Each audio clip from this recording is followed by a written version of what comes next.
First, we have our union president, Mr. Musa Haraj, leading the charge for the proposition. Musa is not only the president of this union, he's also a Pakistani by birth and a very, very dear friend of mine. In fact, as his chief of staff, I've spent months working with him, which makes tonight a tad bit awkward, because technically, I'm supposed to make him look good. But here I am, last night, writing his speech for him.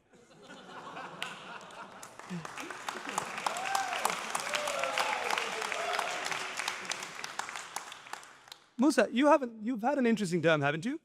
Just a few weeks ago, he Point of said, information. yes. So you're admitting in a chamber that what I just said was written by an Indian you. To respond, I shall gladly admit that sometimes it takes an Indian to clean up the incompetence of a Pakistani.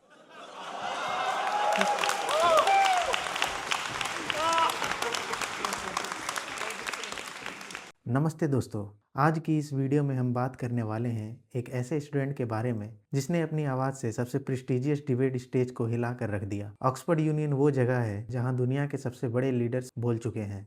उसी stage पर एक मुंबई का लड़का वीरांश भानुशाली खड़ा हुआ और पाकिस्तान की तरफ से आए हुए आर्गुमेंट्स को, उनकी ही फॉल्स नैरेटिव्स को अपने पर्सनल दर्द और फैक्ट्स के दम पर चकनाचूर कर दिया। पहले समझते हैं पूरा मामला क्या है। ऑक्सफोर्ड यूनियन में एक डिबेट होने वाली थी जिसका मोशन था India's policy toward Pakistan is a populist disguise for security policy. Simply बोलूं तो क्या भारत पाकिस्तान के प्रति जो पॉलिसी अपनाता है वो सिर्फ वोट के लिए है, सिक्योरिटी के लिए नहीं। इस डिबेट के लिए इंडियन एक्सपर्ट्स को इन्वाइट किया गया था, जैसे एडवोकेट जे साई दीपक और एमपी प्रियंका चतुर्वेदी। लेकिन ऑक्सफोर्ड यूनियन के प्रेसिडेंट मूसा हराज पाकिस्तान के एक मिनिस्टर के बेटे हैं। उन्होंने ये इनवाइट्स लास्ट मोमेंट पर भेजे जब इंडियन साइड के लिए पहुंचना नामुमकिन था। फिर बिना डिबेट हुए ही पाकिस्तान ने क्लेम कर दिया इंडिया डिबेट से भाग गया, पाकिस्तान जीत गया। जय साई दीपक ने इसे पिघस्ती तक कहा। लेकिन और एक डिबेट हुई स्टूडेंट की, वही मोशन, और उसी स्टेज पर इंडियन साइड को लीड किया मुंबई से आए एक लॉ स्टूडेंट ने। नाम है वीरांश भानुशाली, और उसने जो कुछ बोला उसकी वीडियो अब हर जगह वायरल हो चुकी है। वीरांश ने अपने स्पीच की शुरुआत ही कुछ ऐसे की कि पूरा हॉल शांत हो गया। उसने अपनी पर्सनल कहानी सुनाई 26/11 मुंबई अटैक्स की। वो तब स्कूल का बच्चा था। उसकी आंटी रोज सीएम सिटी स्टेशन से गुजरती थी। उस दिन एक अलग ट्रेन पकड़ने से वो बच गई, नहीं तो उनका भी वही हाल होता। उसके बेस्ट फ्रेंड के पापा एनएसजी के मेजर ताज होटल में टेररिस्ट से लड़ रहे थे। 3 दिन तक मुंबई ने नींद नहीं देखी और ना ही उसने। और दोस्तों, ये उसके लिए सिर्फ एक न्यूज आइटम नहीं था। उसका घर दादर में है, प्लाजा सिनेमास से सिर्फ 200 मीटर दूर, जहां 1993 के ब्लास्ट हुए थे जिसमें 257 लोग मरे थे। वीरांश कहते हैं, I grew up under the shadows of this tragedies. उसने कहा, so when someone claims that India's tough stance is merely populism,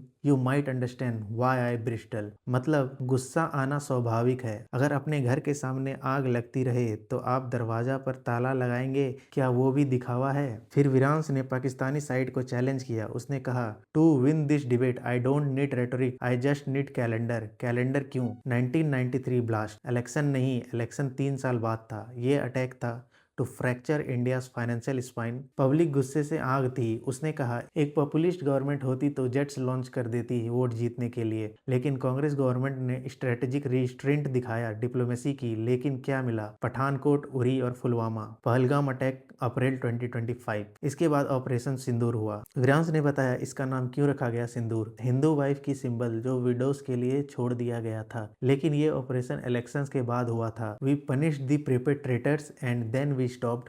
We did not invade. This is not populism. This is professionalism. यही logic है। आप लोगों पर attack होगा, आप जवाब देंगे, वो पॉपुलर होगा, लेकिन उसका मतलब ये नहीं कि वो डिसीजन गलत था या सिर्फ वोट के लिए लिया गया था। सिक्योरिटी थ्रेट रियल है, इसलिए एक्शन रियल है। और फिर वीरांश ने फाइनल ब्लो दिया। उसने पाकिस्तान की असली पॉपुलिज्म को एक्सपोज किया। When India fights a war, we debrief the pilots. In Pakistan, they auto tune the chorus. क्या बात कही। मतलब हम अपने सोल्जर से सीखते हैं। वो पेट्रियोटिक सॉन्ग्स बनाकर जोश दिखाते हैं। You can not give your people bread, so you give them the circus. यानी आप अपनी पब्लिक को रोटी नहीं दे सकते तो उनको तमाशा दिखाओ। वार का भय दिखाकर अपनी पावर बचा लो। That is the alchemy of turning public poverty into the private power. और अंत में उसने जो कहा वो सबसे पावरफुल था। We have learned it the hard way. You cannot shame a state that has no shame. जैसे ही उसने ये लाइन कही, तो हॉल तालियों से गूंज उठा। उसने कहा, इंडिया को वॉर नहीं चाहिए, we want to be boring neighbours, we want to trade onions and electricity. लेकिन जब तक पाकिस्तान टेरर को फॉरेन पॉलिसी का टूल बनाए रखेगा, इंडिया तैयार रहेगा। If that is populism then I am populist. अब एक इंटरेस्टिंग एंगल है। ऑक्सफोर्ड यूनियन इतने सालों से कश्मीर, इंडिया, पाकिस्तान पर डिबेट करता आ रहा है, लेकिन कभी आपने सुना है वहाँ स्कॉटलैंड या वेल्स की इंडिपेंडेंस पर सीरियस डिबेट होता है, या नॉर्थन आयरलैंड के फ्यूचर पर? नहीं। यूनाइटेड किंगडम अपनी इंटीग्रिटी को लेकर कितना सेंसिटिव है, उनके अंदर भी इंडिपेंडेंस मूवमेंट है, लेकिन ऑक्सफोर्ड उन टॉपिक्स को अवॉइड करता है। क्यों? क्या वो सिर्फ हमारे मैटर्स को ही डिबेटेबल मानते हैं? क्या ये वही कॉलोनियल माइंडसेट है जो हमेशा दूसरों की प्रॉब्लम्स को दिखाता है और अपनी प्रॉब्लम्स को इग्नोर करता है? विरांस के इस डिबेट से हमें ये सोचने का मौका मिला कि हमें अपनी स्टोरीज खुद सुनानी चाहिए, अपने फैक्ट्स खुद रखने चाहिए, क्योंकि दुनिया हमें वही दिखाएगी जो हम दिखाना चाहेंगे। विरांस भानुशाली की ये कहानी सिर्फ एक डिबेट जीतने की नहीं है, बल्कि उसने उसको अपना स्ट्रेंथ बनाया, जिसने अपने डेटा, फैक्ट्स और अपने इमोशन से दुनिया को बताया कि सच्चाई क्या है। मूसा हराज जैसे लोग डिबेट को साबोटाज करने की कोशिश कर सकते हैं, लेकिन जब सच बोलने वाला खड़ा हो जाता है तो वो सब नाकामी हो जाती है। विरांस ने सही कहा, आप कैलेंडर दिखाकर भी जीत सकते हैं, क्योंकि हर डेट पर इंडिया पर अटैक का रिकॉर्ड है। आपको ये स्टोरी कैसी लगी कमेंट्स में जरूर बताएं और चैनल को सब्सक्राइब जरूर करें। और हाँ, विरांस का पूरा स्पीच देखना है तो मैं डिस्क्रिप्शन में लिंक दे दूंगा, उसे जरूर देखिए।